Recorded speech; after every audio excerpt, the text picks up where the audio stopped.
Hi hello నమస్తే welcome to the channel Telugu రాజ్యం. నేను మీ రామ్. రెండు తెలుగు రాష్ట్రాల సీఎంలు దావోస్కి వెళ్ళడం జరిగింది. పెట్టుబడులకు సంబంధించే వెళ్ళారని కొంతమంది మాట్లాడుతున్నారు. కాదు రాజకీయ వ్యూహాలను డిస్కస్ చేసేందుకే వెళ్ళారు అని కొంతమంది మాట్లాడుతున్నారు. అయితే అసలు కామన్ మ్యాన్లో కొన్ని అనుమానాలు ఉన్నాయి. ఈ అనుమానాలు అసలు వీటికి సమాధానాలు, దీనికి సంబంధించి ఒక మంచి వివరణ, ఒక పూర్తి విశ్లేషణ దాసరి విజ్ఞాన్ గారిని అడిగి తెలుసుకుందాం. నమస్తే అన్న. నమస్తే. ఎగ్జాక్ట్గా ఈ టైంలోనే ఎందుకు వెళ్ళాల్సి వచ్చింది అనేది అందరూ చెప్తున్నటువంటి అంటే అక్కడ రేవంత్ రెడ్డి గారు ఉండడం, సో అట్లంతా ఏంటి అసలు మీ అభిప్రాయం ఏంటి దీని పట్ల? పోతే ఫస్ట్ ఈ కామన్ మ్యాన్లు ఎవరో కానీ ప్రతి విషయంలోనూ అధికంగా ఆలోచించాల్సిన అవసరం లేదనేది నా ఫీలింగ్. సీరియస్, ప్రతీది అంత పట్టించుకోవాల్సిన అవసరంలా, ఏదో మంచి చేయడానికే ముఖ్యమంత్రులు ఉన్నారు. నువ్వేగా ఎన్నుకు చచ్చావు, ఎన్నుకున్న పాపానికి ఎప్పుడు వెంటే తిరగాల్సిన అవసరం ఏంటి? నిజంగా చేస్తాడా, పని చేయడా రోజు బాత్రూంలో ఉంటే బాత్రూంలోకి, బెడ్రూమ్ ఉంటే బెడ్రూమ్లోకి వెళ్ళాల్సిన అవసరంలా చేస్తారు. వదిలేయండి, ఫ్రీడమ్ ఇవ్వండి. నెక్స్ట్ మంచి విషయం మాట్లాడుకోవాలంటే, ఇంతకుముందు ఇదే సదస్సుకి గత ముఖ్యమంత్రులు ఎవరైతే ఉన్నారో సపరేట్ చార్టెడ్ ఫ్లైట్లలో వెళ్ళారు. అయితే విజయవాడ నుంచో లేకపోతే బేగంపేట నుంచో సపరేట్ చార్టెడ్ ఫ్లైట్స్, ఏదో పెద్ద ఇరగదీస్తున్నాం మేము అని. అక్కడికి వెళ్ళి ఊడబొడిచింది ఏమీ లేదు. మళ్ళీ రేవంత్ రెడ్డి గారు నిజంగా వీడియో చూడండి, జ్యూరిచ్ నుంచి ట్రైన్లో వెళ్ళాడు. ట్రైన్లో పోయాడు. ఒక 8 గంటలు 6 గంటలు ప్రయాణం చక్కగా ట్రైన్లో వెళ్ళారు. ఎంతో టికెట్ అంటే 200 అయితే 200, 300 డాలర్స్లే, ఎంతో ట్రైన్లో పోయాడు ఆయన. అది సింప్లిసిటీ అంటే. అది గుర్తించండి చాలు. అంటే ప్రజాధనాన్ని అనవసరంగా వేస్ట్ చేయకూడదు అని చెప్పేసి వీళ్ళ అభిప్రాయం. గత ప్రభుత్వంలో వాళ్ళు ఏంటంటే మంచి వాళ్ళకి పర్సనల్ ట్రిప్పులన్నీ ఆనందంగా వేసుకుంటూ మీకోసమే వెళ్ళొచ్చాము, మేమేదో ఉద్ధరించడానికి అని చెప్పుకున్నారు. ఇక్కడ అట్లా చేయలే. ఈ అంశం అయితే నాకు నిజంగా బాగా నచ్చింది. కనీసం ఇలాంటి వాటినే తెలుసుకోండి. వాళ్ళు ఎక్కడికి వెళ్ళారు, ఎందుకు వెళ్ళారు అనేది మనకు అనవసరం. కానీ ఎందుకంటే ముఖ్యమంత్రులు అంటే వాళ్ళకి బోల్డన్ని రాష్ట్ర ప్రయోజనాల కోసం చేయాల్సినవి బోల్డన్ని ఉంటాయి. ప్రతి ఒక్కరు చెప్పాల్సిన అవసరం లేదు, చెప్పినా కూడా అర్థమై చావదు. సరే, ఓకే. ఇక్కడ కామన్ మ్యాన్కి సంబంధించి ఒక 8 క్వశ్చన్స్ ఉన్నాయి. వీటికి మీరేం ఆన్సర్ ఇవ్వదలుచుకున్నారో ఒకసారి చూద్దాం. అయితే దావోస్ ప్రయాణం అవసరమా? ముఖ్యమంత్రి గ్లోబల్ ఫామ్లో పాల్గొనడం వల్ల రాష్ట్రానికి నిజంగా లాభం ఉందా? ఇది ఏపీ మన దానికి సంబంధించి చంద్రబాబు నాయుడు గారు వెళ్ళిన దానికి సంబంధించి ప్రశ్న ఇది. సో ఏంటి దీనికి ఆన్సర్? తెలంగాణకైనా ఏపీకైనా సరే ఆయన సుదీర్ఘంగా ఉమ్మడి రాష్ట్రాన్ని, ఇప్పుడు సపరేట్ రాష్ట్రాన్ని పాలించినటువంటి సీనియర్ రాజకీయవేత్త, ఇంచుమించు ఒక ప్రధానమంత్రి స్థాయి వ్యక్తి చంద్రబాబు నాయుడు గారు. ఆయన వెళ్ళిన తర్వాత నీకు అవసరమా కాదా అని ఎవడైతే ఆలోచించాడో ఫస్ట్ వాడిని నోరు మూసుకోమని చెప్పండి, బెటర్. ఎందుకు అంటే ఆయన ప్రశ్నించే హక్కు కానీ అర్హత కానీ వీళ్ళకి లేదు. ఆయన ఎందుకు వెళ్ళాడు అనేది రాష్ట్రం ఇప్పుడు ఇక్కడ సైబర్ టవర్స్ అవసరమా అని అప్పుడు ఎవడైతే అన్నాడో, ఇప్పుడు చూడు హైదరాబాద్ ఎంత అయింది. మొత్తం ఫైనాన్షియల్ డిస్ట్రిక్ట్ ఇదంతా ఆయన నాటిన మొక్కే అప్పట్లో. సో అది అవసరం ఇది అవసరం అని ఆయన్ని క్వశ్చన్ చేయకూడదు ఫస్ట్. Right, okay. ఇక్కడ ప్రయాణం ఖర్చు ఎంత? ఈ ప్రయాణానికి ప్రభుత్వం ఖజానా నుండి ఎంత ఖర్చు చేశారు? ఆ డబ్బులు ప్రజలు అవసరాల కోసం ఖర్చు చేయగలిగారా? వీళ్ళ సొమ్ము అయితే సేఫే, నష్టమేం లేదు, ఎక్కువ ఆలోచించొద్దని చెప్పండి. ఖజానా ఖర్చులు చక్కగా ఏం చార్టెడ్ ఫ్లైట్లు వేసుకొని ఏం పోలా. అనవసరంగా వాళ్ళు అక్కడికి వెళ్ళి కూడా వాళ్ళ పర్సనల్గా వాచ్లు ల్యాప్టాప్లు అయితే ఏం కొనుక్కోరు. ఎక్కువ భయపడకండి, బెటర్. రైట్. మూడవది పెట్టుబడుల హామీలపై అనుమానం. దావోస్లో పెట్టుబడుల కోసం చర్చలు జరిపినా వాటి ఫలితాలు వాస్తవంగా కనిపిస్తున్నాయా? గతంలో ఇచ్చిన హామీలు అమలయ్యాయా? గతంలో అంటే గత ప్రభుత్వాలు, వీళ్ళ గురించి వీళ్ళు ఇప్పుడు కదా పోయింది. గతంలో వాళ్ళు విచ్చలవిడిగా జస్ట్ అదే 8 years బ్యాక్ కూడా వెళ్ళారు కదా చంద్రబాబు నాయుడు గారు. ఆఫ్ కోర్స్ ఆయన వెళ్ళిన తర్వాత ఆయన ఇంప్లిమెంటేషన్ తర్వాత వచ్చిన ప్రభుత్వం చేయలేదు కదా. ఈయన మొత్తం అమరావతి అంతా గట్టి గుప్పోతే ఆయన వచ్చి కూల్చుకుంటూ వచ్చాడు. ఈయన ఎవరెవరికైతే టెండర్లు ఇచ్చాడో ఆయన వచ్చి వాళ్ళందరి దగ్గర నుంచి వాపస్ తీసుకున్నాడు. సో డిస్టర్బెన్స్ జరిగింది. మళ్ళీ ఈయన డిస్టర్బెన్స్ని సరి చేయడానికి వెళ్ళాడు. ఇక రేవంత్ రెడ్డి గారు అంటే ఫస్ట్ టైం కాబట్టి ఆయన అనడానికి కూడా లేదు. గతంలో వెళ్ళిన వాళ్ళు లగ్జరీ చార్టర్డ్ ఫ్లైట్లు వేసుకొని లగ్జరీ హోటల్లో స్పాలు మసాజ్లు అన్నీ చేసుకొని వచ్చారు.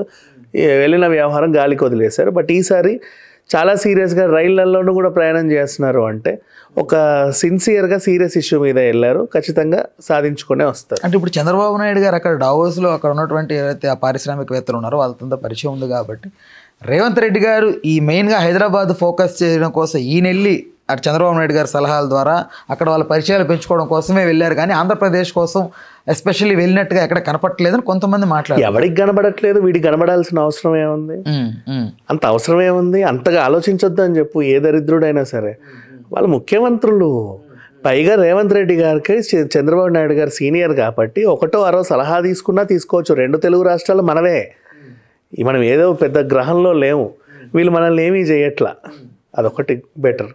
అయితే ఇక్కడ ప్రతినిధులు ప్రయోజనం కోసం అంటే మెయిన్గా ఇక్కడ ముఖ్యమంత్రులతో వెళ్ళిన బృందం, అధికారులు అవనివ్వండి అటు మంత్రులు, అంతమంది అవసరమా? వారితో వెళ్ళడం వల్ల ఎలాంటి ప్రాముఖ్యత ఉంది? వాళ్ళ కాలనీ వాళ్ళని, చుట్టాలని, పట్టాలని, పెద్దనాలని, సంక్రాంతికి ఇంటికి వచ్చిన చుట్టాలందరినీ తీసుకొని వెళ్ళాల, ఓకేనా? ఎవరైతే అవసరమో వాళ్ళే వెళ్ళారు. అంతగా కావాలంటే వీళ్ళకి 2 టికెట్లు వేస్తే వీడు సాటిస్ఫై అయ్యేవాడేమో.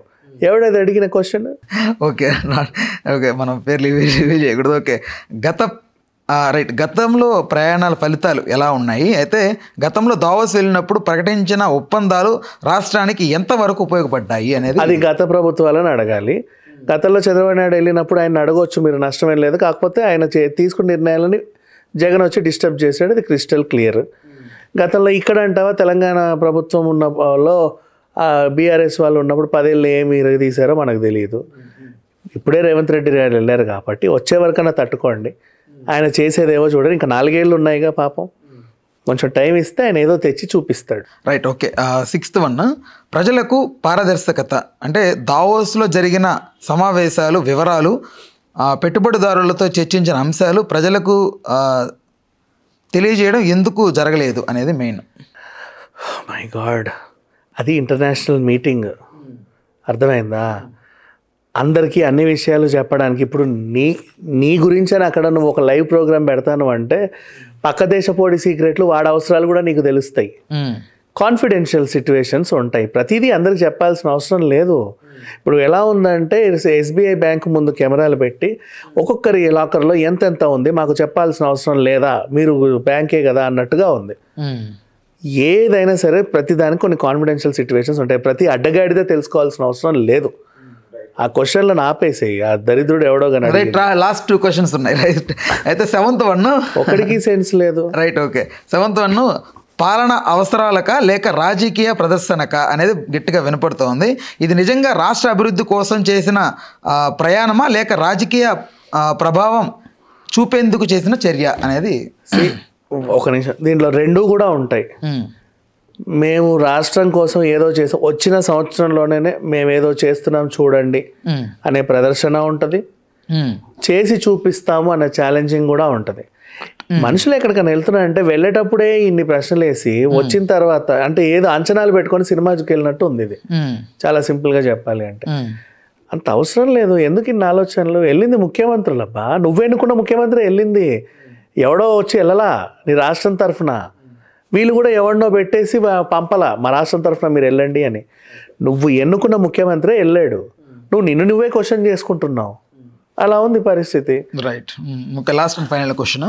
సో ఇతర ముఖ్యమైన అవసరాలపై దృష్టి లేకపోవడం ఏంటి అని ప్రశ్నిస్తున్నారు. అయితే రాష్ట్రంలో ప్రస్తుత సమస్యలు, ఉదాహరణకు రుణాల సమస్య, సాగునీటి సమస్య ఉన్నప్పటికీ ముఖ్యమంత్రి దావోస్కి వెళ్ళడం సమంజసమా? లేదు, వాడిని తీర్చమని ఇవన్నీ వాడు తీరుస్తాడు. ముఖ్యమంత్రి అక్కడే ఉంటాడు, దావోస్కి వెళ్తాడు, అటు నుంచి అటు రష్యా ఉక్రెయిన్ అన్ని తిరిగేసి వస్తాడు, అక్కడి యుద్ధం సంబంధించిన సిచ్యువేషన్ కూడా పరిష్కరించి వస్తాడు, పక్క గ్రహానికి కూడా వెళ్ళేసి వస్తాడు. ఈ సమస్యని వీడిని తీర్చమని చెప్పి. ఓకే, కామన్ మ్యాన్ కున్న బొంద కామన్ మ్యాన్ అంటే సిగ్గులేని క్వశ్చన్స్ అన్ని. ఎవడా కామన్ మ్యాన్? ఓకే, ఒక్కొక్కటి పంపిస్తారు క్వశ్చన్. అంత అవసరమే ఉందబ్బా, నువ్వు ఎన్నుకున్న ముఖ్యమంత్రి వెళ్ళాడు, నీకు అన్ని డౌట్లు ఉంటే ఆయన ఎందుకు ఎన్నుకున్నావు? అంటే ఇక్కడ మెయిన్గా అందరూ ఏంటంటే కూటమి ప్రభుత్వం ఏర్పడితే ఎలాంటిది అంటే గతంలో 2014లో ఏర్పడిన టైంలో అసలు ఒకవేళ ఏర్పడితే ఎంత బాగా పరిపాలించేదో అని అనుకున్నారు. అంటే పవన్ కళ్యాణ్ గారు విడిపోయారు కాబట్టి అంటున్నాను ఇది. ఇఫ్ ఇన్ కేస్ కలిసి ఉంటే ఎలా చేసేదని చాలామంది ఎగ్జైటెడ్గా ఉన్నారు. బట్ ఇప్పుడు అందరు కలిసి ఉన్నారు కదా, సో కలిసి ఈ ప్రభుత్వం ఉంది కదా, ఎంత పరిపాలన బాగా అందిస్తుంది. సంవత్సరానికే అనుకుంటున్నారు అందరూ, యాక్చువల్లీ ఎక్స్పెక్ట్ చేశారు. అంటే ఇట్లా ఎక్స్పెక్టేషన్స్ ఇలా గెలిచిన వెంటనే మొత్తం అమరావతి కట్టేసేయాలి. ఆ ఎక్స్పెక్టేషన్స్ రీచ్ అవ్వలేదని చాలా మంది ఎవడు పెట్టుకోమన్నాడు ఎక్స్పెక్టేషన్స్? వీడికి ఏం అవసరం ఎక్స్పెక్టేషన్స్?